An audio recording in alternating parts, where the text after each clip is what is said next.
আজকে জানো তো বাজার থেকে নিয়ে এসেছিল পার্শে মাছ, দেশি পার্শে মাছ। আর এই দেশি পার্শে মাছটা কিন্তু খেতে ভীষণ স্বাদ লাগে। আর এই মাছটা আজকে একটু করব অন্য রকম করে। তার জন্য একটু মশলাটা আমি ভিজিয়ে নিচ্ছি। এখানে নিয়েছি দেখো কিছুটা কাজু বাদাম, পোস্ত, সাদা সর্ষে আর নিয়েছি 1 চামচ মগজদানা। এর একটু আমি জল দিয়ে এটা ভিজিয়ে রাখবো 5 মিনিটের মতন। যতক্ষণ এটা ভিজবে ততক্ষণে মাছগুলো একটু ধুয়ে আমি পরিষ্কার করে নিই। তারপর মাছগুলো ধুয়ে পরিষ্কার করে নুন হলুদ মাখিয়ে নিয়েছি। আমি সময় চলেছি তোমাদের সবার ভালোবাসা নিই তোমাদের জন্য বাহারি রান্না করে। আজকে আমি কীভাবে এই মাছটা করবো, পার্শে মাছটা, সেই জন্য তোমাদের কাছে আমার অনুরোধ রইল আমার ভিডিওটা সম্পূর্ণ দেখার জন্য। দেখো মশলাটা করার জন্য আমি এখানে মিক্সি বাটি নিয়ে নিয়েছি। মিক্সি বাটির মধ্যে কিন্তু ভিজানো মশলাটা দিয়ে দিলাম। আর এর মধ্যে দিয়ে দিলাম একটা কচি ডাবের শাঁসটা, মানে কচি ডাবের মালাইটা দিয়ে দিলাম। এর মধ্যে স্বাদ মতন দিলাম শুকনো লঙ্কা। তোমরা চাইলে এখানে কাঁচা লঙ্কা দিতে পারো, তবে শুকনো লঙ্কা দিলে পরে মাছের স্বাদটা ভালো লাগবে। দিয়ে দিলাম অল্প করে নুন দিয়ে কিন্তু মশলাটা পেস্ট করে নিয়েছি। আর এই দিকে কিন্তু গ্যাস জ্বালিয়ে কড়াই বসিয়ে দিয়েছিলাম, দিয়ে দিয়েছিলাম কিন্তু সর্ষের তেল ভাজার জন্য। তেলটা গরম হয়ে এসছে, এবার এর মধ্যে মাছগুলো দিয়ে আমি ভেজে তুলবো। তবে যে কটা মাছ এর মধ্যে ধরবে কড়াইয়ের মধ্যে, সে কটা মাছ দিয়েই কিন্তু ভাজো, বেশি কিন্তু মাছ দেবো না। আর মাছটা কিন্তু বেশি কড়া করে ভাজবো না, একটু আধ ভাজা করে ভাজবো। আর দেশি পার্শে তো এই মাছ খেতে কিন্তু খুব স্বাদ। আর এই মাছগুলিতে না ছোট ছিল কিন্তু পেট ভরা না ডিম ছিল। আর ডিম ভরা পার্শে মাছ তো জানোই খেতে কীরকম স্বাদ লাগে। তো চলো মাছগুলি দেখো এপিট ওপিট করে আমার ভাজা হয়ে গেছে। এবার আস্তে আস্তে করে আমি তুলে নিচ্ছি।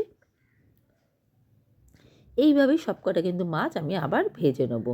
দেখো আবার কিছুটা মাছ দিয়েছি, এই মাছগুলো এপিট ওপিট করে নিয়ে কিন্তু ভেজে নেব। দেখো সব মাছ কিন্তু আমার ভাজা হয়ে গেছে। আর এই যে মাছ ভাজার যে তেলটা আছে, এই তেলেতেই কিন্তু রান্নাটা করব।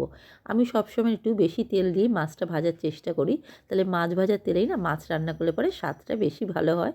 তা যাই হোক, এর মধ্যে দিয়ে দিলাম আমি ফোড়নের জন্য একটু কালো জিরে। কালো জিরেটা একটু ফোড়ন হয়ে এসছে, দিয়ে দেবো এর মধ্যে একটা টমেটো কুচানো। দিয়ে দেবো অল্প করে একটু নুন, দিয়ে কিন্তু টমেটোটা একটু নাড়াচাড়া করে নেবো যতক্ষণ না টমেটোটা একটু নরম হয়ে আসে। টমেটোটা কিন্তু নরম হয়ে এসছে। এবার এর মধ্যে দিয়ে দেবো আমি পরিমাণ মতন হলুদ গুঁড়ো। হলুদটা দিয়ে টমেটোটা একটুখানি নাড়াচাড়া করে নেবো।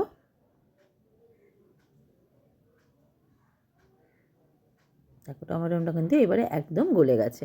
এবার এর মধ্যে দিয়ে দিলাম আমি বেটে রাখা মশলাটা। মশলাটা দিয়ে কিন্তু একটু নাড়াচাড়া করতে হবে।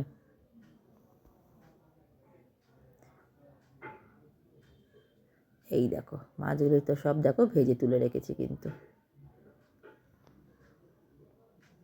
দেখো মশলাটা নাড়াচাড়া করে নিয়েছি, দিয়ে দিলাম এর মধ্যে মিক্সি বাটি ধোয়া একটু জল, আর দিয়ে দেবো এর মধ্যে পরিমাণ মতন জল। কড়াই থেকে ভালো করে মশলাটা আমি একটু কাছিয়ে নেব। কাছিয়ে নিয়ে কিন্তু ঝোলটা একটু ফুটতে দেবো। দেখো ঝোলটা কিন্তু ফুটে এসছে। এবার এর মধ্যে দিয়ে দেবো ভেজে রাখা মাছগুলো।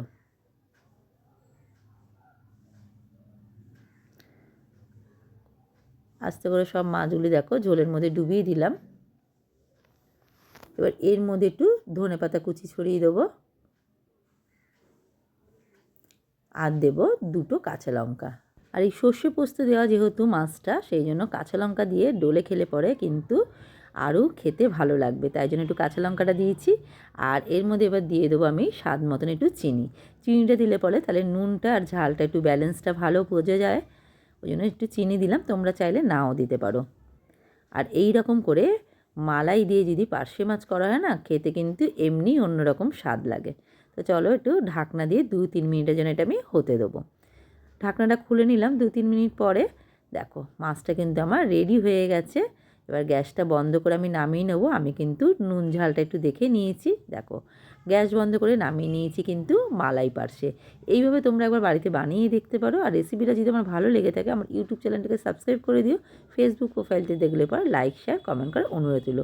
নতুন কোনো রেসিপি নিয়ে তোমাদের জন্য বাহারি রান্নাঘরে। তোমরা সবাই ভালো থেকো, সুস্থ থেকো। তোমাদের জন্যই তো আমি এই ভিডিওগুলি পোস্ট করতে পারি। তোমরা এইভাবে আমাকে সাপোর্ট না করলে পরে, ভালোবাসা না দিলে পরে, আমি তো আমার এই চ্যানেলটাকে এইভাবে এগিয়ে নিয়ে যেতে পারতাম না।